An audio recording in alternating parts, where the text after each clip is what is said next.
أعوذ بالله من الشيطان الرجيم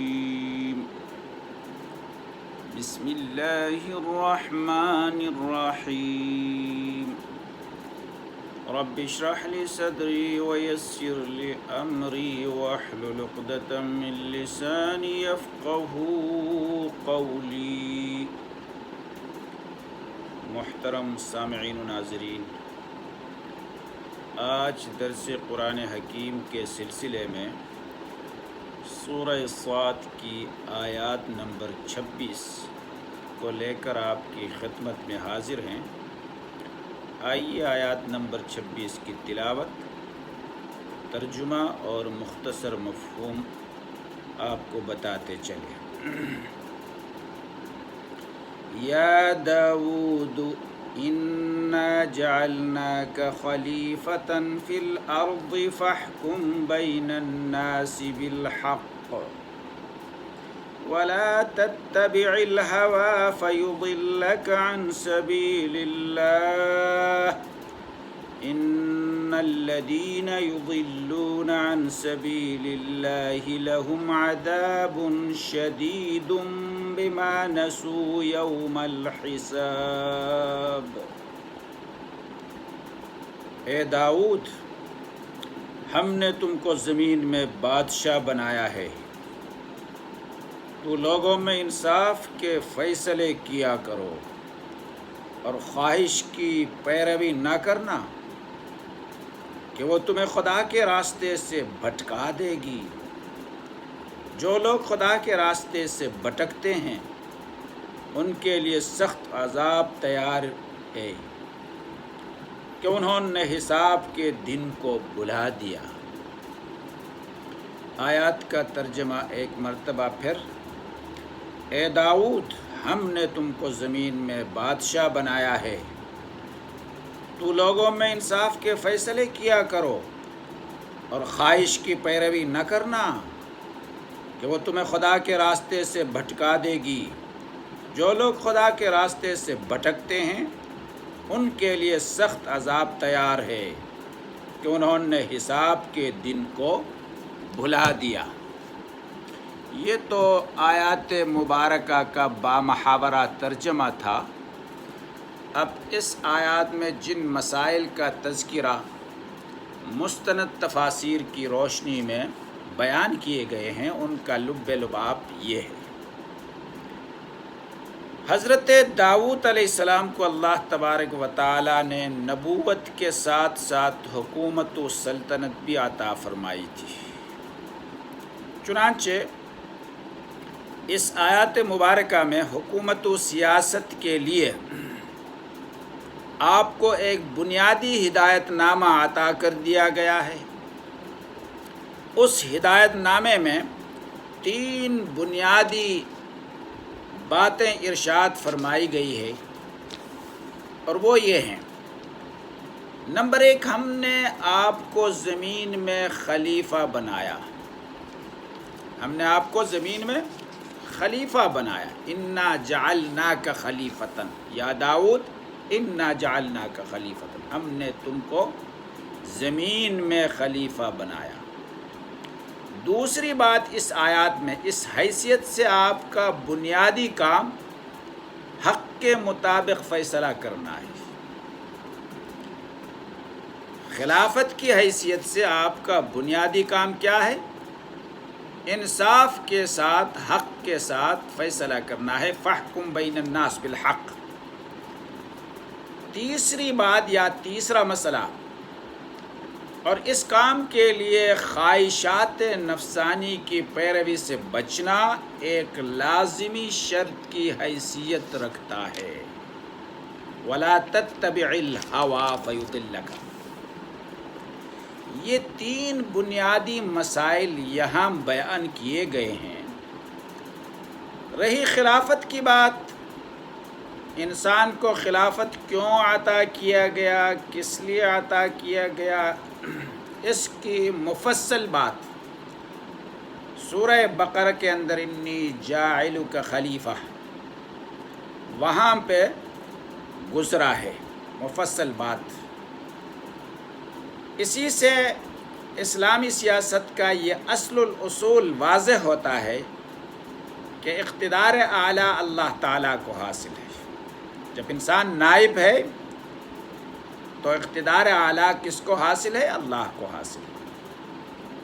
زمین کے حکمران اسی کے احکام کے مطابق چلنے کے مجاز ہیں، اس سے باہر نہیں جا سکتے۔ لہذا مسلمانوں کا حاکم، شورا یا اسمبلی اسلامی قانون کی تشریح یا تدوین تو کر سکتی ہے، لیکن در حقیقت وہ واضح قانون یا قانون بنانے والا نہیں، قانون قائم کرنے والا نہیں، بلکہ اللہ کے قانون کو پیش کرنے والے ہیں۔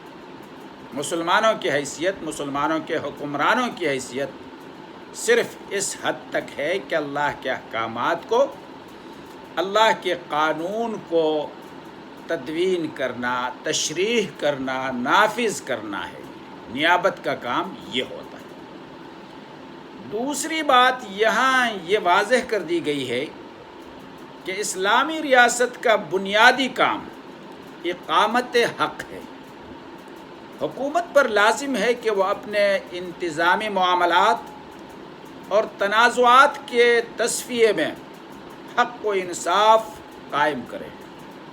بنیادی چیزیں جب تک اقامت حق نہ ہو تب تک وہ حکمرانی، وہ سیاست کامیاب نہیں ہو سکتا ہے اور اللہ کی نیابت کا حق ادا نہیں ہو سکتا ہے۔ اسلام چونکہ ایک ابدی دین ہے، اس لیے اس نے سیاست و حکمرانی کے لیے ایسے انتظامی جزئیات کی تعیین نہیں فرمائی جو حالات اور زمانے کے بدلنے سے قابل تبدیل ہو جائے، بلکہ کچھ ایسی بنیادی ہدایات عطا فرمائی ہے یا اصول دیے ہیں جن کی روشنی میں ہر زمانے کے مطابق انتظامی جزئیات خود طے کی جا سکتی ہیں۔ اسی لیے یہاں یہ بات تو بتا دی گئی ہے کہ حکومت کا اصل کام اقامت حق ہے، لیکن اس کے انتظامی تفصیلات ہر دور کے اہل الرائے مسلمان پر چھوڑ دیے گئے ہیں کہ جس دور میں حق کی اقامت کس طرح ہو سکتی ہے، اس کی تشریح کس طرح ہو سکتی ہے، یہ تو اہل الرائے مسلمانوں پر چھوڑ دیا گیا ہے۔ چنانچہ یہ بات کہ عدلیہ انتظامیہ سے بالکل الگ رہے یا اس کے ساتھ وابستہ رہے۔ ریاست کے اندر، حکومت کے اندر دو بنیادی چیزیں ہوتے ہیں، ایک انتظامیہ اور ایک عدلیہ۔ ان کو ایک ساتھ چلانا ہے، ایک بندے کو سونپ دینا ہے، یا ان کے الگ الگ ڈپارٹمنٹ ہونی چاہیے، الگ الگ بندوں کو سونپنا چاہیے، اس کے بارے میں کیا کہا جا سکتا ہے۔ اس مسئلے میں کوئی ایسا متعین حکم تو نہیں دیا گیا جو ہر دور میں ناقابل تبدیل ہو، وہی رہے۔ اگر کسی زمانے میں حکمرانوں کی امانت اور دیانتداری پر پورا اعتماد کیا جا سکتا ہو تو عدلیہ اور انتظامیہ کی دوری کو مٹایا جا سکتا ہے۔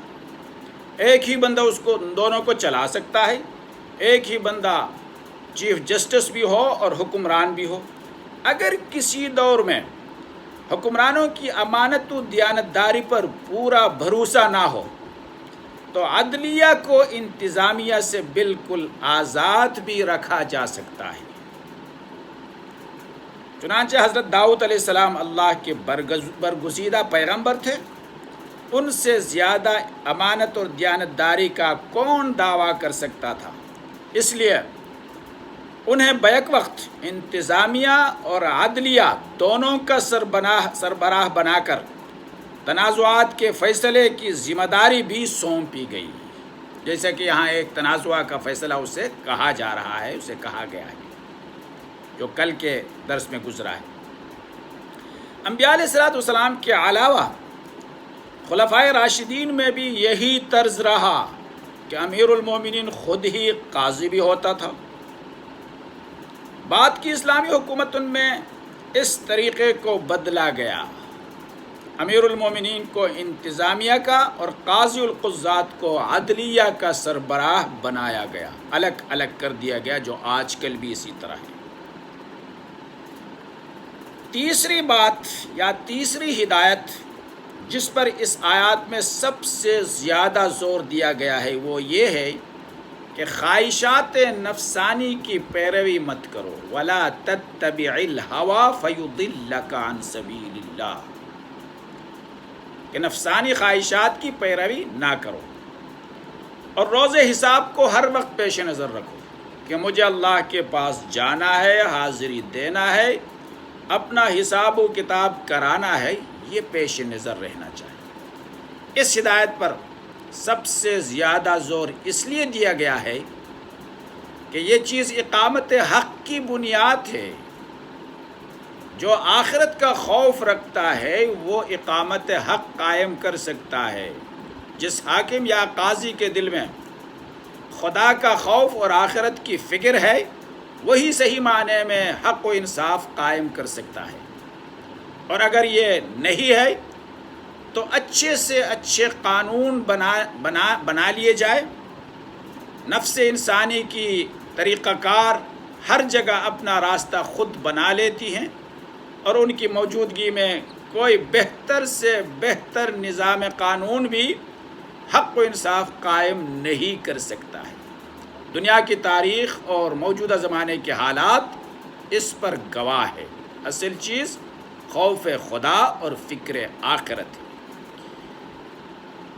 یہی سے یہ بھی معلوم ہو گیا کہ کسی شخص کو حاکم، قاضی یا کسی محکمے کا افسر بنانے کے لیے سب سے پہلے دیکھنے کی بات یہ ہے، جانچنے کی بات یہ ہے کہ اس میں خدا کا خوف اور آخرت کی فکر ہے یا نہیں، اور اس کے اخلاق و کردار کس پوزیشن پر ہے، ان کا طریقہ کار کیا ہے۔ اگر یہ محسوس ہو کہ اس کے دل پر خوف خدا کے بجائے خواہشات نفسانی کی حکمرانی ہے، لالچ، طمع اور خود غرضی پائی جا رہی ہے، تو خواہ وہ کیسی اعلیٰ ڈگریاں رکھتا ہو اور اپنے فن میں کتنا ہی ماہر اور پختہ کار ہو، اسلام کی نظر میں وہ کسی اونچے منصب کا مستحق نہیں ہے۔ اونچے منصب کے لیے ایک بندے کو جانچنے اور ٹٹولنے کے لیے طریقہ یہ ہے کہ تقویٰ اس میں ہونی چاہیے، علم کے ساتھ ساتھ تقویٰ، زادہ بسطتاً فی العلم والجسم، اور ساتھ تقویٰ ہونی چاہیے، خوف الہی، تو وہ منصب کا مستحق بن سکتا ہے، ورنہ اسلام کی نظر میں وہ کسی اعلیٰ منصب کا مستحق نہیں ہو سکتا ہے۔ اللہ تبارک و تعالیٰ قرآنی تعلیمات پر عمل کی توفیق مجھے بھی اور آپ کو بھی عطا فرمائے۔ وما علینا الا البلاغ۔